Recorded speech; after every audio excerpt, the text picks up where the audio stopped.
Hello and welcome back to the second part of the video that I had uploaded some days ago from trade to territory.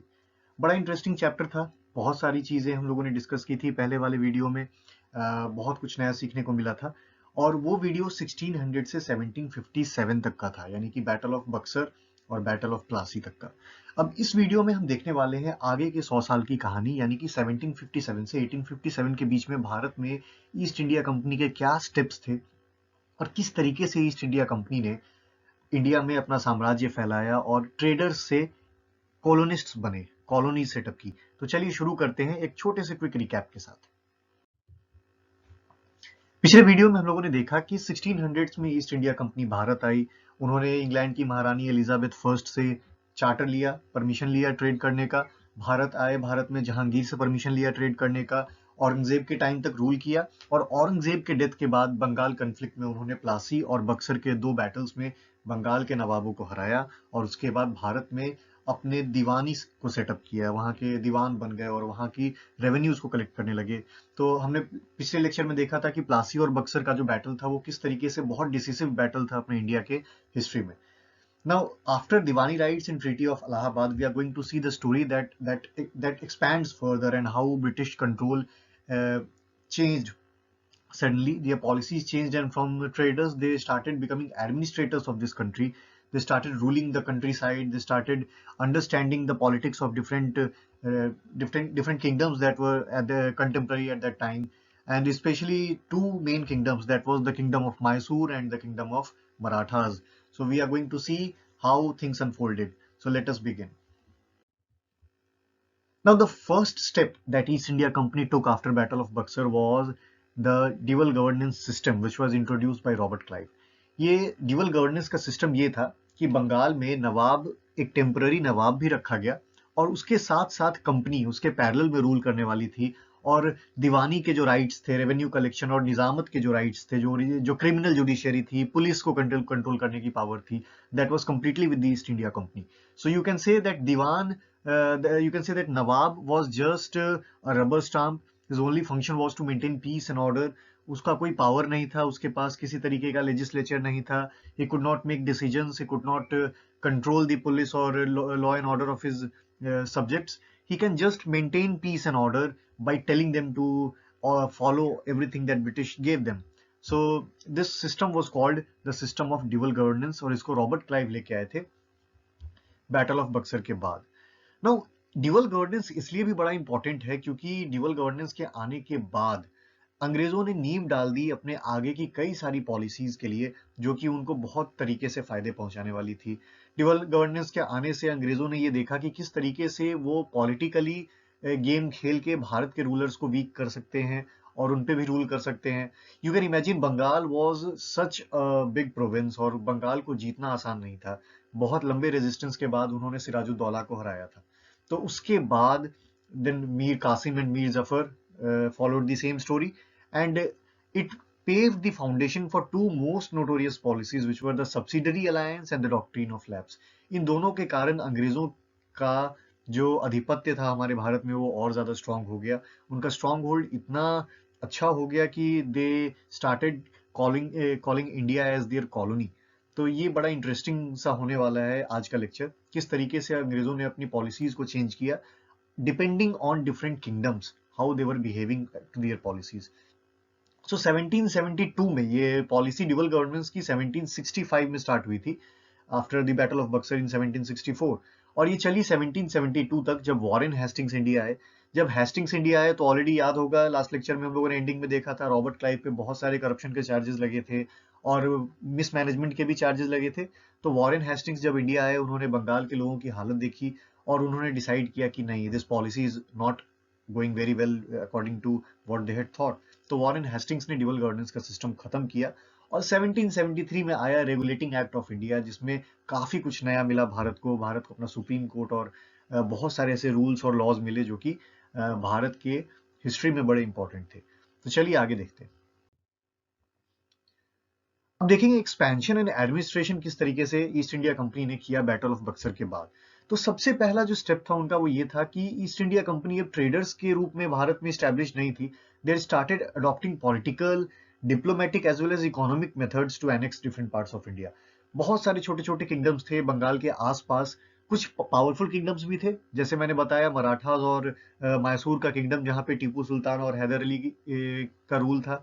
तो ऐसे बड़े बड़े powerful kingdoms को भी अंग्रेजों ने एनालाइज करना शुरू किया और उन्होंने ये देखना शुरू किया कि किस तरीके से उस किंगडम में सेंध लगाई जा सकती है। सब्सिडरी अलायंस की जो पॉलिसी थी वो क्या थी? Under this policy rulers were not allowed to have independent armies. किसी भी राज्य का राजा अपना इंडिपेंडेंट आर्मी नहीं रख सकता था, बल्कि अगर उसको प्रोटेक्शन चाहिए तो वो प्रोटेक्शन ईस्ट इंडिया कंपनी से लेगा। और ये सिस्टम जबरदस्ती इंपोज किया गया था ऐसे वीक टेरिटरीज में जहाँ के किंग्स बहुत ज्यादा स्ट्रांग नहीं थे और जिन्होंने ईस्ट इंडिया कंपनी के सामने घुटने टेक दिए। तो ईस्ट इंडिया कंपनी जो भारत आई थी तो उसको ऑलरेडी डच, फ्रेंच और पोर्टुगीज कॉलोनिस्ट का सामना करना पड़ा था। बड़ी चालाकी के साथ उन्होंने उनको भी एलिमिनेट किया और उन्होंने एक एक करके हमारी कंट्री के अलग अलग रूलर्स को भी अपने अंडर में लेना शुरू कर दिया। तो subsidiary alliance was an umbrella policy under which many small kingdoms came. तो जिस तरीके से कोई भी किंगडम का राजा अपनी इंडिपेंडेंट आर्मी नहीं रख सकता था, तो उसको अपने प्रोटेक्शन के लिए, उसको बगल वाले किंगडम से प्रोटेक्शन के लिए ईस्ट इंडिया कंपनी के पास जाना पड़ता था और उनसे सुरक्षा मांगनी पड़ती थी। और इस प्रोटेक्शन के एवज में ईस्ट इंडिया कंपनी उनसे अच्छा खासा प्रोटेक्शन मनी लेती थी। अगर वो राजा या वो टेरिटरी वो प्रोटेक्शन मनी नहीं दे पाती थी, they were not capable, that territory would be taken as a fine. वो पूरा राज्य या फिर उस राज्य का most of the part as a fine East India Company अपने कंट्रोल में ले लेती थी। तो इस तरीके से कई सीन हुए। अवध, हैदराबाद इनिशियली इस तरीके से कंट्रोल किए गए ईस्ट इंडिया कंपनी के द्वारा, और उसके बाद मैसूर और जो महाराष्ट्र का एरिया था, मराठा किंगडम जो था, उसको भी सब्सिडरी अलायंस के अंतर्गत अपने अंडर ले लिया गया था। तो subsidiary alliance was a very prime policy of east India company, जिन्होंने इनको बहुत मजबूत किया अपने भारत में पैर जमाने में। अब आगे इस पॉलिसी के कारण क्या हुआ वो देखेंगे। Now, the first impact that subsidiary alliance gave was the Anglo-Mysore Wars. Subsidy alliance का जो सिस्टम था वो मैसूर के राजा हैदर अली को बिल्कुल पसंद नहीं आया। हैदर अली की उस समय और भी कई लोगों से दुश्मनी थी, जैसे कि मराठास जो कि महाराष्ट्र के आसपास के किंगडम में रूल कर रहे थे, और आर्कट के निजाम। तो अंग्रेजों ने बड़ी अच्छी पॉलिसी अपनाई कि उन्होंने हैदर अली के खिलाफ इन पावर्स को यूनाइट किया और इनके साथ मिलकर हैदर अली पे अटैक किया, जिसके कारण पहला एंग्लो मैसूर वॉर शुरू हुआ 1767 में। हालांकि हैदर अली बहुत ही स्ट्रांग थे अपने पॉलिसीज में, और जिस तरीके का उनका वॉर स्ट्रक्चर था, जो उनका मेथड था लड़ाई करने का, वो बड़ा पावरफुल था, और उसके कारण उन्होंने बहुत सारे surprise elements first Mysore war में डाले, और अंत में उनकी जीत हुई, अंग्रेजी सेना और वो कॉलिशन की हार हुई, जिसके कारण अंग्रेजों को बड़ा ह्यूमिलिएटिंग डिफीट फेस करना पड़ा, और उसके कारण ट्रीटी ऑफ मद्रास हुआ। मद्रास की संधि में हैदर अली ने वो सारे एरियाज जो कि अंग्रेजों ने 1765 और यू कैन से बैटल ऑफ बक्सर के बाद जितने भी एरियाज उन्होंने जीते थे, उन सबको वापस मांगा, और उसके बाद वो सारे एरियाज को वापस रिकवर किया। तो अंग्रेजों को बड़ा ह्यूमिलिएशन फील हुआ हैदर अली के हाथों हारने के बाद। इसके कारण सेकेंड एंग्लो मैसूर वॉर 1780 में हुआ। उस ट्रीटी ऑफ मद्रास के ब्रीच होने के कारण उसमें हैदर अली ने बहुत क्लियरली मेंशन किया था कि अंग्रेज अब इस एरिया में दोबारा कदम नहीं रखेंगे, लेकिन अंग्रेजों ने फिर थोड़ा सा चाल चला, और 1780 में उस ट्रीटी के ब्रीच के कारण एंग्लो मैसूर वॉर का सेकेंड फेज शुरू हुआ 1780 में। ऑल्दो ये वॉर काफी लंबा चला, कई फ्रंट्स पे हैदर अली की जीत हुई और कई सारे फ्रंट्स पे ब्रिटिश जीते, जिसके कारण ये वॉर कंप्लीटली अनडिसाइडेड रहा। कोई भी साइड पूरी तरीके से अपनी विक्ट्री घोषित नहीं कर पाई। इसी बीच में 1782 में हैदर अली की डेथ हो गई कैंसर से, और हैदर अली की जगह मैसूर की राजगद्दी पे बैठे उनके बेटा टीपू सुल्तान। टीपू सुल्तान ने इस वॉर को खत्म किया, और दोनों पार्टीज को ऐसा लगा कि वॉर जरूरत से ज्यादा एक्सपैंड हो गया था और उनको काफी ज्यादा डैमेज हुआ था।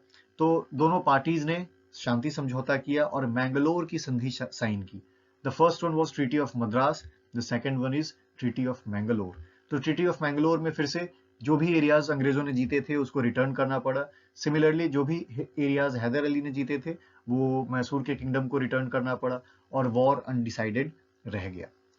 फ्रॉम 84 टू 90 जो भी डैमेज सेकेंड वॉर में हुआ था, टीपू सुल्तान और अंग्रेज ये दोनों उन डैमेज को फुलफिल करने में लग गए। दोनों ने अपने आप को रिकवर किया, उन्होंने अपनी स्टैंडिंग आर्मी खड़ी की, और तीसरे वॉर में 1790 में फिर से टीपू सुल्तान और अंग्रेज आमने सामने आए। इस बार टीपू सुल्तान हार गए और अंग्रेजों की जीत हुई।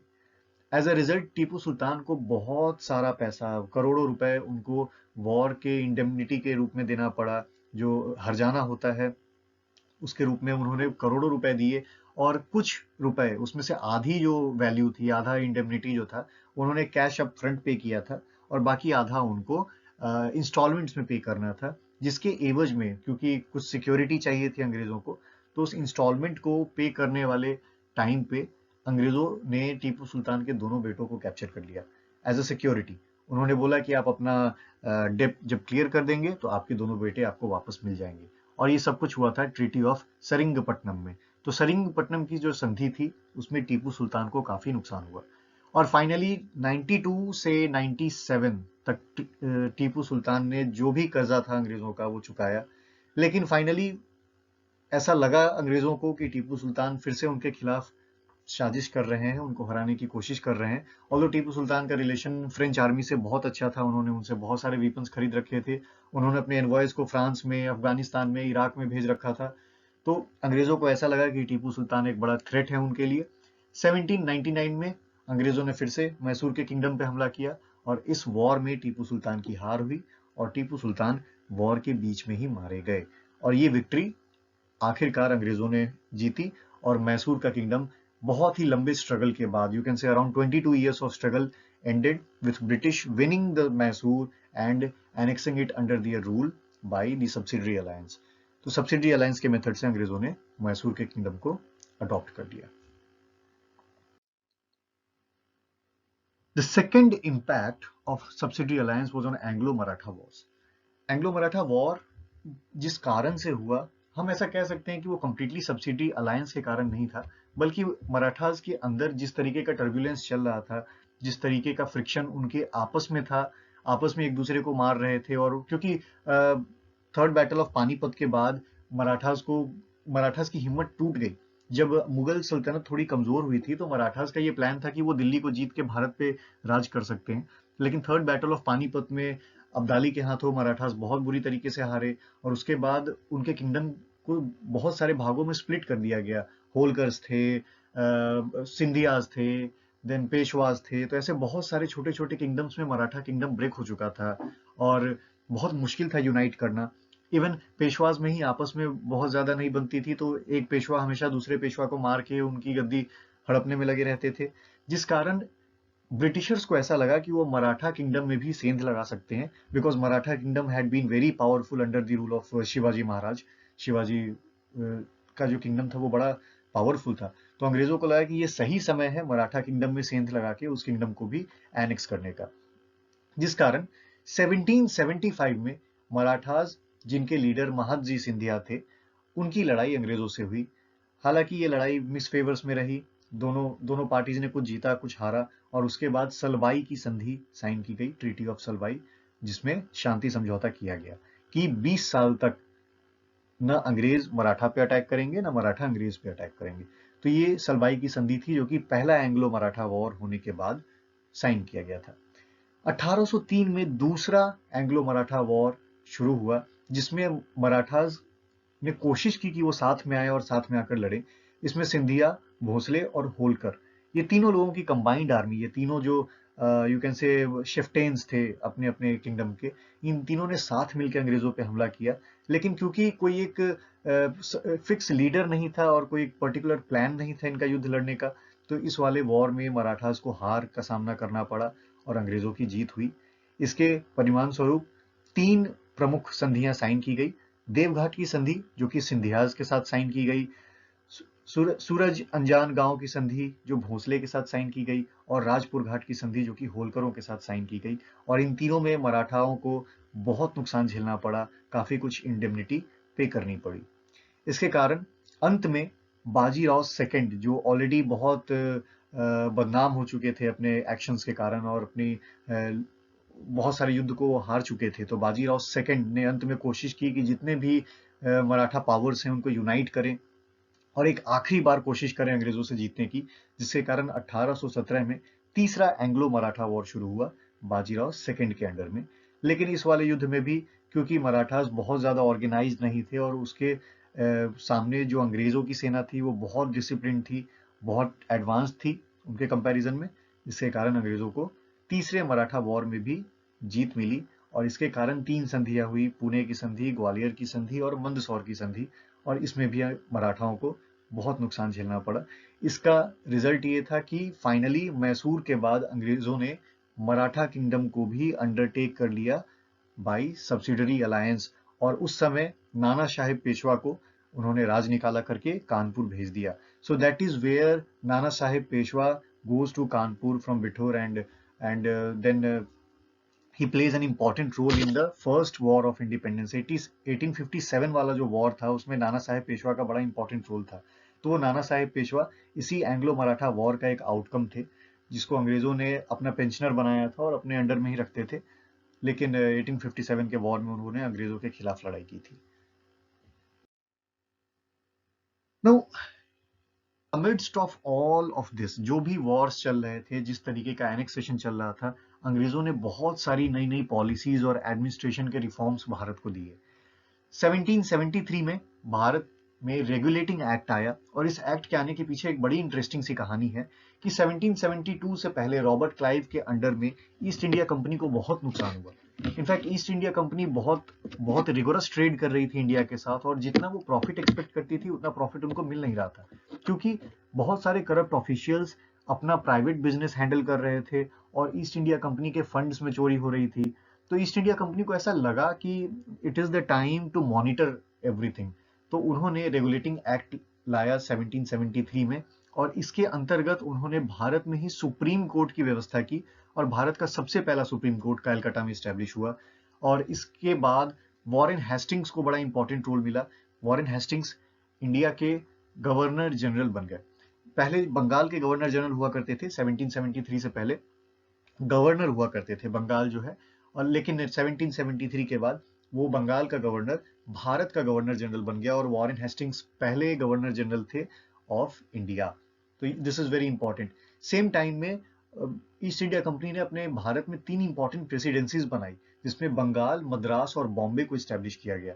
तो आप देख सकते हैं कि ये एक रीजन है कि आज भी ये 3 शहर जो हैं, ये महानगर हैं भारत के, they were important centres of administration at the time of British administration. So Warren Hastings was a very important person. He brought many new laws. He set up the Supreme Court of India. और इन्होंने presidencies बनाई ताकि भारत को manage करना और east India company की territories को manage करना बड़ा आसान हो जाए। उन्होंने हर डिस्ट्रिक्ट में एक क्रिमिनल कोर्ट और एक सिविल कोर्ट की स्थापना की, ताकि डिस्ट्रिक्ट के मैटर्स डिस्ट्रिक्ट में ही रहें और किसी भी तरह की परेशानी मामले को सेटल करने में ना आए। तो ईस्ट इंडिया कंपनी ने अपनी तरफ से पूरी कोशिश की कि जो करप्शन था उनकी कंपनी के अंदर, उसको खत्म किया जाए। At the same time, after some years, doctrine of lapse came. अब ये डॉक्ट्रिन ऑफ लैप्स बहुत ही इंटरेस्टिंग एक कह सकते हैं नीति थी, जिसके कारण 1857 का वॉर भी हुआ। एक बड़ा मेजर फैक्टर था doctrine of lapse. Doctrine of lapse क्या था? लॉर्ड डलहौजी 1848 में भारत के गवर्नर जनरल बने, और डलहौजी ये पॉलिसी लेके आए जिसके अंतर्गत कोई भी ऐसा किंगडम जिसका राजा बिना किसी बेटे के मर जाए, यानी कोई भी मेल हेयर न हो उनके गद्दी का, कोई भी male you can say prince ना हो या फिर युवराज ना हो उनकी गद्दी का। कीप इट इन माइंड कि अगर उनकी बेटी है, दैट वाज नॉट कंसीडर्ड। आप युवरानी को कंसीडर नहीं करते थे, आप युवराज को कंसीडर करते थे। You Britishers considered male members, male child as their proper heir. तो कोई भी राजा अगर अपने बेटे को जन्म दिए बिना मर जाता है, तो उसके किंगडम को अंग्रेज अपने गोद ले लेंगे। लैप्स, डॉक्ट्रिन ऑफ लैप्स का मतलब गोद ले लेना, यानी अंग्रेज उस किंगडम को कैप्चर कर लेते थे और अपने अंडरटेकिंग में ले लेते थे। इस रूल के अकॉर्डिंग बहुत सारे इंपॉर्टेंट किंगडम्स थे, इनफैक्ट नॉर्थ इंडियन किंगडम्स थे जिनको एनेक्स किया गया था, जैसे कि Satara, Sambalpur, Udaipur, Nagpur, Jhansi and Awadh. They were very important. Jhansi में रानी लक्ष्मीबाई रूल कर रही थी, अवध में नवाब थे, उदयपुर, संबलपुर, नागपुर, ये सारे एरियाज थे जिनको डॉक्ट्रिन ऑफ लैप्स के अंतर्गत उन्होंने अपने अंदर कैप्चर कर लिया। So you can see 2 different policies. First was subsidiary alliance and the second was doctrine of lapse. इन दोनों के कारण अंग्रेजों ने भारत की मैक्सिमम टेरिटरीज जो थी वो अपने अंतर्गत ले ली, और यही कारण था कि उनका एडमिनिस्ट्रेशन हर साल दर साल बड़ा होता चला जा रहा था और उनकी पॉलिसीज बहुत स्ट्रांग होती जा रही थी अपने भारत में। और इसके कारण ये एक बड़ा फैक्टर था कि 1857 का रिवॉल्ट हुआ, जिसको हम लोग आज भी आजादी का पहला युद्ध बोलते हैं, first war of independence. Now this is a map जिसमें आपको बहुत आसानी से दिख जाएगा कि किस तरीके से ईयर वाइज अंग्रेजों ने भारत पर कब्जा किया। The first map is of 1797। आप देख सकते हैं जो रेड वाला पोर्शन है, that portion is under the rule of Indian Kings, जो जो भारत के राजाओं के अंडर में था। तो you can C British domination was near Calcutta and Banaras, और इधर के कुछ कोस्टल पार्ट्स थे जहां से वो ट्रेड करते थे। तो उनका ये जो पोर्शन था, यू कैन सी ये जो येलो वाला पोर्शन है, ये 1797 का कंडीशन है जब इतना पोर्शन अंग्रेजों के अंडर में आता था। Now the next thing is 1840, कुछ 40 साल बाद। You can see how much Britishers have developed, कितना ज्यादा एरिया को उन्होंने अपने अंडर में ले लिया है। नॉर्थ इंडिया में Calcutta, Banaras, Lucknow and this portion was near Delhi. Delhi and Haryana वाला पोर्शन था ये। पंजाब वाला पोर्शन था जहां रंजीत सिंह से कंटिन्यूअसली वॉर चल रहे थे। दो एंग्लो सिख वॉर्स भी हुए थे, जिसके बाद अंग्रेजों ने पंजाब और हरियाणा वाला एरिया भी कैप्चर कर लिया था। उसके बाद उनकी अंग्रेजों की पॉलिसी आगे जाकर लाहौर और अफगानिस्तान को भी कैप्चर करने की थी। तो अफगानिस्तान से भी कंटिन्यूअसली वॉर्स में था हमारा British East India Company. Then you can see in South India Mysore, Hyderabad, इधर इधर आप देख सकते हैं गोवा जो उन्होंने पोर्टुगीज और डच लोगों से जीता था, बॉम्बे जो मराठा किंगडम था। तो इन सारे एरियाज को उन्होंने जीत लिया था। By the time 1857 came, east India Company had strong hold on almost entire India. आप अगर ये थोड़ा सा पोर्शन छोड़ देते हैं, राजस्थान और गुजरात वाला एरिया जहाँ पे आज भी राजपूत्स और अलग अलग क्लैंस के किंगडम्स थे, और ये जो एरिया आप देख रहे हैं ये नेपाल है। So you are we are not considering it right now. ये जम्मू एंड कश्मीर का एरिया है जिसको वो कैप्चर नहीं कर पाए थे। And this was some part of Hyderabad जहाँ उस समय भी निजामों का रूल था। इसके अलावा इंडिया में नॉर्थ इंडियन जितने भी स्टेट्स थे, दिल्ली, लखनऊ, यूनाइटेड प्रोविंसेस, बिहार, बंगाल, टू अब आप देख सकते हैं पाकिस्तान का लाहौर भी जो पाकिस्तान में है। और ये जो पोर्शन है, this portion is Pakistan and Afghanistan belt. तो आप देख सकते हो कि ये पूरा area, and in South India you can सी बॉम्बे, पूना, मैसूर, ये पूरा कुछ कैप्चर कर रखा है अंग्रेजों ने। तो 1857 आते आते लगभग पूरे भारत पर अंग्रेजों का आधिपत्य था, और जो कुछ बच गया था वो 1857 के बाद उनके कंट्रोल में आ जाना था। So this is how Britishers and the East India Company captured a nation that was so big, so rich, so powerful, and yet so distributed that they came, they saw us divided, and they conquered. So this is how things unfolded after 1757, and we reached to 1857. In 100 years, we lost the control to Britishers. इस पूरे process में एक बड़ा important step ये था अंग्रेजों का कि उन्होंने अपनी आर्मी खड़ी की। जैसा कि अभी हम लोगों ने देखा, सब्सिडरी अलायंस में उन्होंने किंग्स को अपनी पर्सनल आर्मी रखने से मना कर दिया। उन्होंने बोला कि आप अपनी आर्मी नहीं रख सकते हो, आपके लिए हमारी आर्मी लड़ेगी, हम आपको प्रोटेक्शन देंगे। तो उसके लिए आर्मी को मेंटेन करना बहुत जरूरी था, और आर्मी को डेवलप करना बहुत इंपॉर्टेंट था, क्योंकि जो मॉडर्न वारफेयर के मेथड्स थे, दूसरी कंट्रीज जिस तरीके की लड़ाइयाँ लड़ रही थी, तोप और मस्केट्स और इन सारी चीज़ों के यूज़ हो रहे थे, राइफल्स का यूज़ हो रहा था। तो उन सारी चीज़ों से अपडेट हो रहा था हमारा ब्रिटिश आर्मी। और ईस्ट इंडिया कंपनी इन सबको करने के लिए इतना ज़्यादा मैन पावर कहाँ से लाती? तो वो ब्रिटेन से इतने ज़्यादा लोगों को हायर नहीं करके ला सकते थे। So they started hiring Indians in their army. तो बहुत सारे इंडियंस ने अफगानिस्तान, बर्मा और इजिप्ट के खिलाफ अंग्रेजों के लिए लड़ाइयाँ लड़ी। जो सिपाही थे उनको मस्केट्स और मैच लॉक्स और राइफल्स चलाने की ट्रेनिंग मिलती थी। 19th सेंचुरी में एक यूनिफॉर्म मिलिट्री कल्चर था। Uniform military culture is very prevalent in today's society. जिस तरीके की कंट्रीज मिलिट्री को मेंटेन करती है, तो एक तरीके की यूनिफॉर्म पहनते हैं, एक तरीके का खाना खाते हैं, और एक तरीके की ट्रेनिंग लेते हैं। That was very difficult at that time when East India Company had been in India, क्योंकि उस समय भारत का जो समाज था वो अलग अलग वर्गों में बटा हुआ था, और उसमें दलित थे, उसमें नीचे कास्ट के लोग आते थे, उसमें ब्राह्मण आते थे, उसमें क्षत्रिय आते थे। तो हमारा इंडिया का जो सोशल स्ट्रक्चर था वो बड़ा डेलिकेट था। आप किसी भी कास्ट को या किसी भी रिलीजन या फेथ को आप अगर टच करते तो वो बड़ा प्रॉब्लम वाला बात हो सकता था। तो अंग्रेजों को बड़ा दिक्कत हुआ इस चीज को सॉल्व करने में। वो हालांकि जो ब्रिटिश आर्मी थी उसमें इनिशियली जितने भी सिपाही थे उसमें ज्यादातर जो थे वो ऊपर के कास्ट वाले थे, ब्राह्मण्स हुआ करते थे, क्षत्रिय हुआ करते थे। तो उनके कास्ट की बिलीफ के अकॉर्डिंग उनको अपनी आर्मी मेंटेन करनी पड़ रही थी। शुरू शुरू में उन्होंने इन चीजों को इग्नोर किया था, लेकिन जैसे जैसे समय बीता और वॉर्स आए तो उनको ऐसा लगा कि अगर उनको अपनी आर्मी खड़ी करनी है तो it is very important to do as Indians do. जो भारत के समाज का नियम है उसके अकॉर्डिंग उनको चलना पड़ रहा था। अनदर थिंग इज कैवलरी, जो घुड़सवार थे उनकी आर्मी के, उनको स्टार्टिंग में बड़ा इग्नोर किया गया था। Horse Riders were not considered that much developed. अंग्रेजों को ऐसा लगता था कि जितनी देर में हम घोड़ों से जाके अटैक करेंगे और तलवारों और भालों को लेके दौड़ेंगे, उससे अच्छा है कि हम एक जगह खड़े होकर बंदूक से सामने वाले को उड़ा दें। तो हॉर्स राइडर्स को बहुत ज्यादा तवज्जो नहीं दी गई थी शुरुआत में, लेकिन मराठा और मैसूर वॉर लड़ने के बाद दोनों में एक एक बार जब अंग्रेज हारे तो उनको समझ में आया कि नहीं, cavalry is very important to fight cavalry. घुड़सवारों से लड़ने के लिए घुड़सवारों का होना बहुत जरूरी था, और उसके बाद अंग्रेजों ने कैवलरी भी मेंटेन करनी शुरू कर दी। So this is how the company army developed. So what is the conclusion of all this? Finally, in both of the lectures, दो लेक्चर्स मिला के हम लोगों ने इतना कुछ देखा, अंग्रेज किस तरीके से भारत में आए, they became traders, they set up offices, office से फोर्ट्स बनाए, फोर्ट्स बनाने के बाद लड़ाइयाँ लड़ी, उन्होंने हराया हमारे किंग्स को, और उसके बाद इन्होंने अपना एडमिनिस्ट्रेशन सेटअप कर लिया। ये करना बहुत आसान नहीं था, because India was very big, very diverse, और बहुत सारे पावरफुल किंगडम्स थे। तो सबसे पहली चीज जो ये थी कि उन्होंने हर किंगडम के अनुसार अपनी पॉलिसीज बनाई, और हर टेरिटरी को ऑक्यूपाई करने से पहले वो एनालाइज करते थे कि किस किंगडम की क्या वीकनेसेस और क्या स्ट्रेंथ है। And that is very important in today's world also, to analyse your enemy strategically and diplomatically.